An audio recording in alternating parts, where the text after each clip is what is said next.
Welcome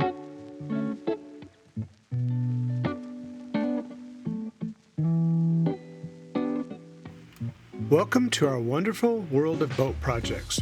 During this past year of cruising, we have developed a fairly long list of projects that we wanted to complete. There are a few reasons we chose McCotter's Marina in Washington, North Carolina as our temporary port.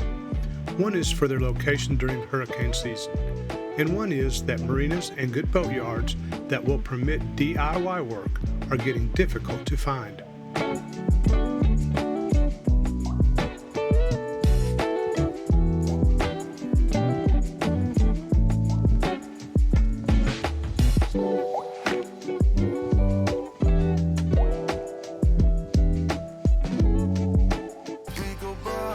Welcome back to Sailing Out of Sight. I'm Diane. This is Craig. And this is our pirate pup, Bonnie. Learning as we go, we invite you to follow along in our search for blue water.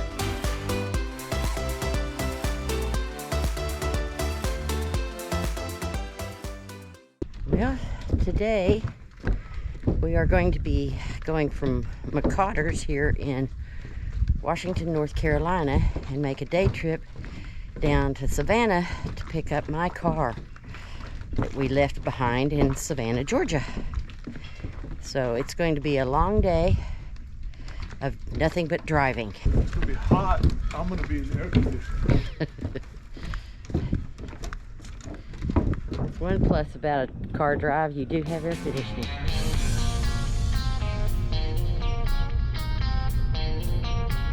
Road trip today. We are headed back to Savannah, Georgia. We left my car there, the long-term parking area at the airport. So we will go pick that up, bring it back here to North Carolina, so that we will have a vehicle and we'll be able to go and do a pickup and just be. Anyway, so that's what we're doing today. We rented a car here in Washington to drive to Savannah to pick up Diane's car that she recently drove from Houston to Savannah. The map says it's going to be an 800-mile day. That's what the map says. Okay. Well, at least it's in one day. 800 miles for the boat would be a week and a half. Yeah.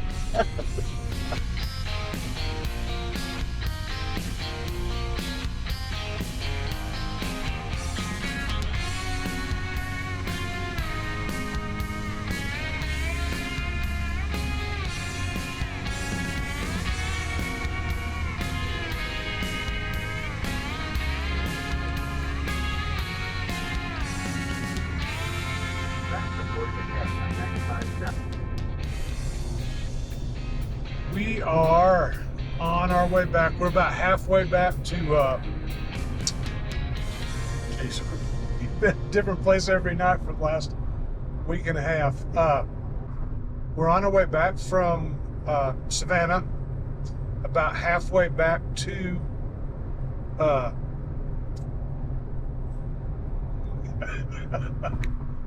where the heck are we at?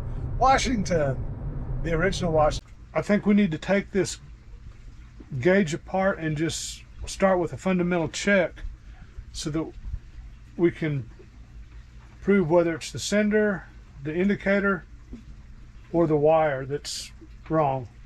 Okay. It's just not right. You may recall from earlier episodes that the accuracy of our engine temperature gauge was in question. And now's the time to get it figured out.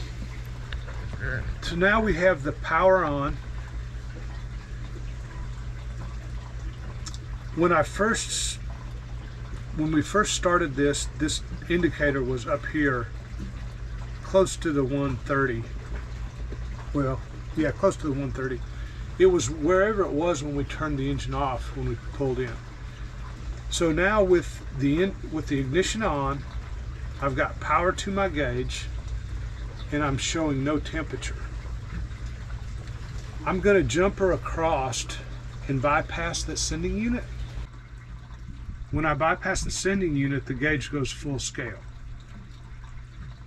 So that tells us that the indicator itself is working, because it goes from no resistance to full resistance. This is the full resistance indicator.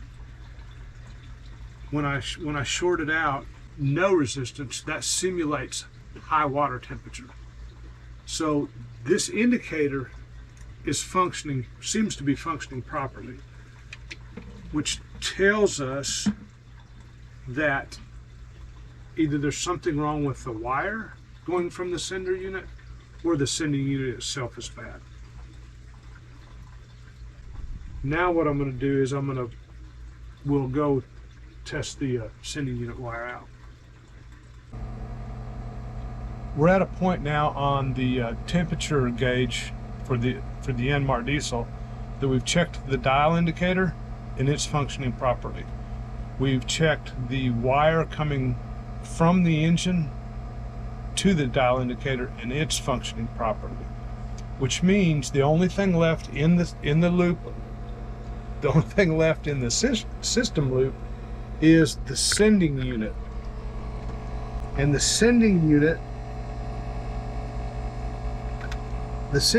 is right here. This is the high temperature switch, which will give you alarm in a high temperature situation. Right behind that, right down here, that's the sending unit. And it sends a signal that equals the temperature of the coolant. So that's the only thing left in the system that we haven't been able to check. When I try to read the ohms on it in the engine block, I'm getting 7 ohms of resistance, which is way lower than it should be. It should probably be 70 or 80 ohms, something like that. So bottom line is that's the last thing to change out. To do that, I need to pull it, which means I need to remove some of the coolant from the system. And so I've got the cap off of got the fill cap off to vent it. And down here, this is a drain cock for the coolant. So when I open this up, it will let coolant drain out of the engine block. And that will lower the coolant level. That way I can pull the sending unit without running engine coolant all over the engine compartment. So every simple job becomes complicated. So that's what we're doing right now. What I've been referring to as the engine temperature indicator or sensor is more correctly called the coolant temperature sensor. The sensor is a sending unit that converts the temperature of the coolant into an electrical signal that is read by the temperature gauge. That is the sending unit that sends temperature, controlling the resistance to ground, that tells you what your engine water temperature is. So now we gotta find a replacement for this. We seem to have a problem with our accumulator tank, or at least I think that's what it is. So listen to what happens with our water system. It's currently up to the 40 psi. As soon as I turn the water on,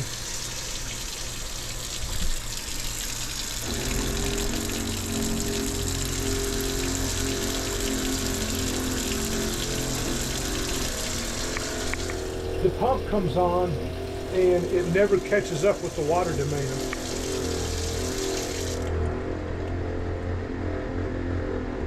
And it takes that long to catch up. So I think what's happening is that the accumulator tank has lost pressure.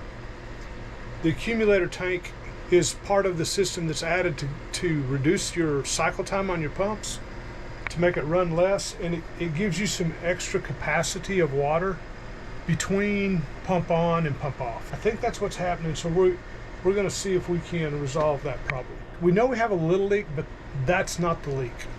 That's something else. So we'll see if we can solve that little problem. This is the accumulator tank right here. It's got a bladder inside. It's a 2-gallon accumulator tank, and it's got a bladder inside of it. You can see the pressure gauge on the top. If Diane will turn the water on, that pressure gauge is supposed to tell you what's going on. Okay, turn it off. So the pressure gauge went up to almost 40. So turn the power off to the pump. Okay, now open the water and let the water run out.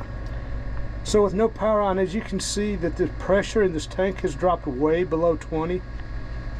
Looks like it's actually below 10.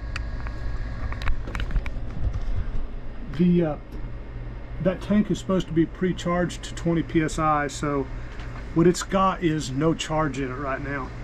And they can leak out. According to the instructions, they can leak out. But you also notice that gauge was sticking, so it's not giving us a great measurement, so it's hard to know exactly what's going on. So what we're going to do is we're going to change that gauge out to one that's working, and then we'll put a pre-charge on the pressure tank and see if that doesn't improve the performance of our freshwater system. This is the old gauge that we just pulled out, and this is the new one that we're putting back in. And it's not perfect. We're going to be operating between 20 and 40 psi, and you can see this is goes 0 to 100. The new one goes to 0 to 160, which means it's going to be a small range there on that side, right between the 20 and the 40. It's the only one we could find in Washington, North Carolina, so we'll use it because it's what we have. Now wait a minute. That's Teflon tape. It is. And I'm gonna use it. If it leaks, it should be easy to see and easy to fix. I don't want to run the risk of getting goop in a pressure orifice. 2, 3, 4, 5. Hopefully that's enough. But even with Teflon tape, in that pressure sensing unit, you don't want Teflon tape or anything getting in there.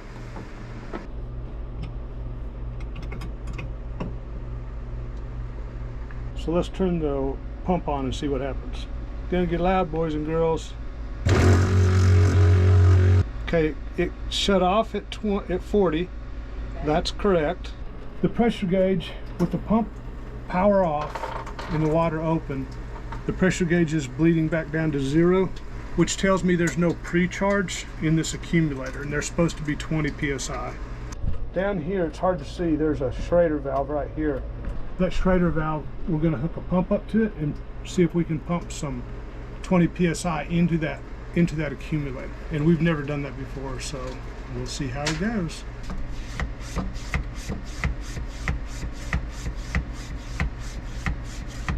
As you can see, that gauge is sitting right at about 20 psi. Actually, it's a little under. I think I need to add a little bit more. So it looks like we've got 20 psi, or very close to it, of pre-charge on the accumulator tank. A little Schrader valve has this cap that screws on it, and supposedly that's supposed to help keep it from leaking, because down there in the bottom you can see there's a little rubber spot, or a little rubber gasket. So we'll screw that back on, because if you've ever owned a bicycle. Bicycles? Who the hell rides bicycles? You know those Schrader valves sometimes leak. We're getting ready to ruin her day. Next boat project. We are going to remake the saddle tanks on each side, abandoning them so that we can have storage under the settees.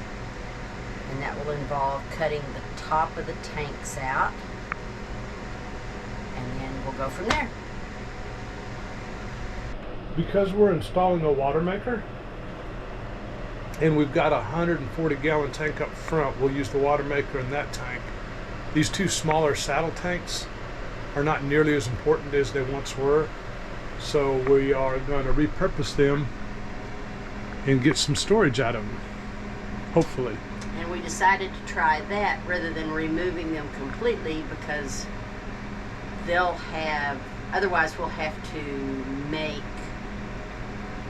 fiberglass and tab shelves down in there for a flat bottom, and these should give us a relatively flat bottom. So Stuff won't disappear into the hull of the boat. Yeah. Or into the bilge.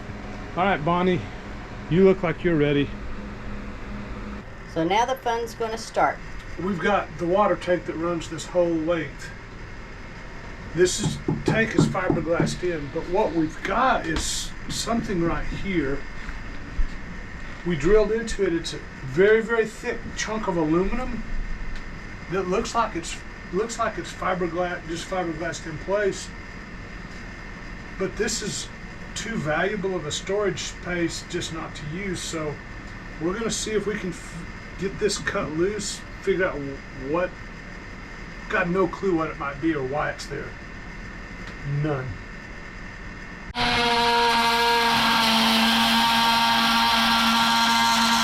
I will get my mask on and I will run the vacuum to suck up some of that so it doesn't blow all over the place.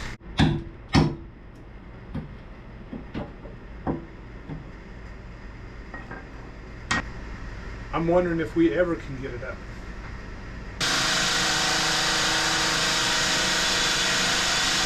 Diane came up with a really excellent idea. Rather than trying to remove this top piece like we were fighting before, you can do anything if you stay at it long enough, but Diane's suggestion was go ahead and drill big holes and just try to use the Sawzall and cut all the way through it. So that's what we're doing. We've got 4 holes. That was the easy part. Now, we got a hot motor. Need to let it cool off. Yeah, but we're fixing to change to the Sawzall.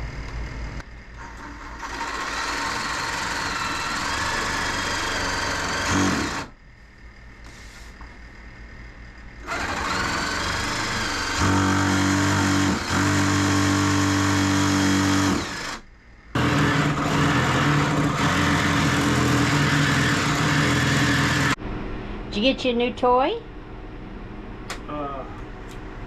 Calling it a toy is very generous. It's a tool. We won't have to run out of batteries now. It's 110 volt powered. Just don't cut through the cord. This battery powered one was hard on it. It's probably toast, or will be toast soon. I don't think it can put up with that much abuse.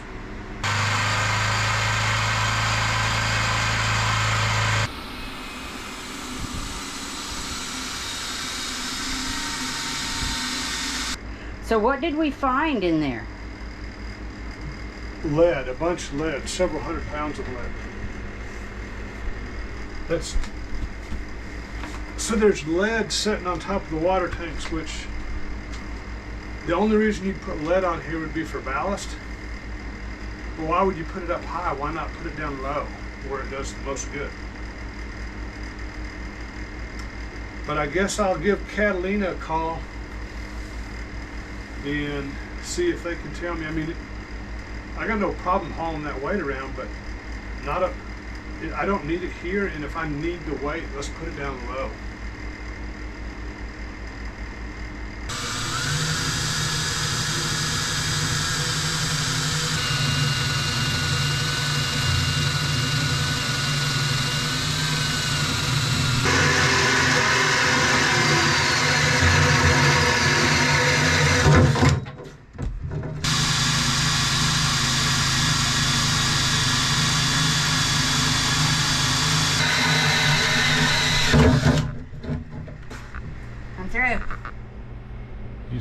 So that's one compartment. So that'll open up. That'll open up. And then underneath that settee is the same thing, minus the lead plate. Woohoo! No more water tank. No more water tank, just storage. We're gonna be able to have food on the boat. Yeah, I really think that's almost as much storage as we already have for like canned goods and stuff. For sure. And when we do the other side, we'll have even more because it's a bigger tank. Yep. Yay! Thank you. Now all we gotta do is get a water maker put on Yeah. so that the tank we do have is enough. Yep. We're at it again. Have you seen my wiener?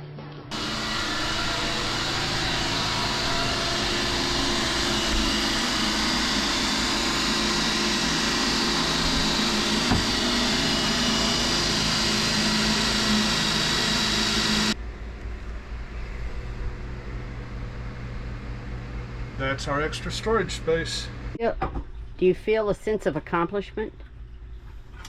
Yes, getting that, what turns out to be lead, out of there was becoming a personal issue with me.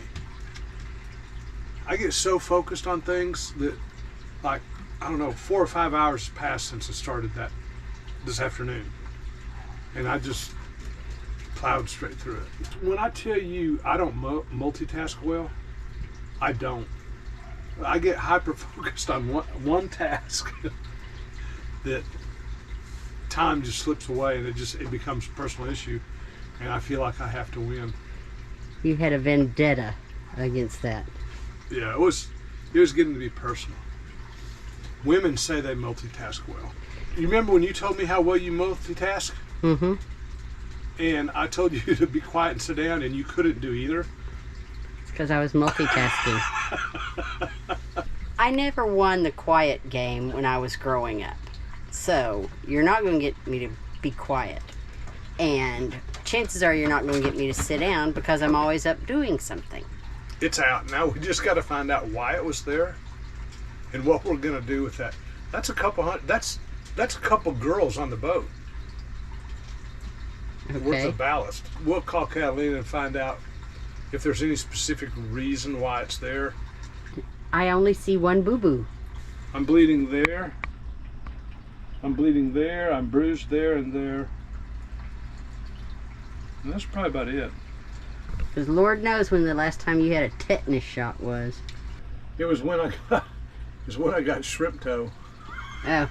Remember when that shrimp fell and it stuck, the horn on the shrimp stuck right in the top of my toe? And he was just up, his tail was going like that, but he was stuck to my toe. And it got infected and had to go to the doctor. The doctor was zero help, but it stayed infected for a long time. It swelled up huge. And nothing the doctors gave me did anything for it. The kids told me to cut it open, and I did, and that was not a good idea. Then I had an infected toe and a big old gash cut. Our children are not doctors. No. They wanted to see how far their dad would go. But I always think they know more than I do, so I tend to do whatever they suggest. Not always a good decision. Kim and Josh mean well, but they know your toes have an issue. Cut it open, Dad. It'll bleed it out. Yeah. Okay. Follow us on YouTube, Instagram, and Facebook. Don't forget to subscribe, give us a thumbs up, and ring the little bell. Bottoms up! Thanks for watching.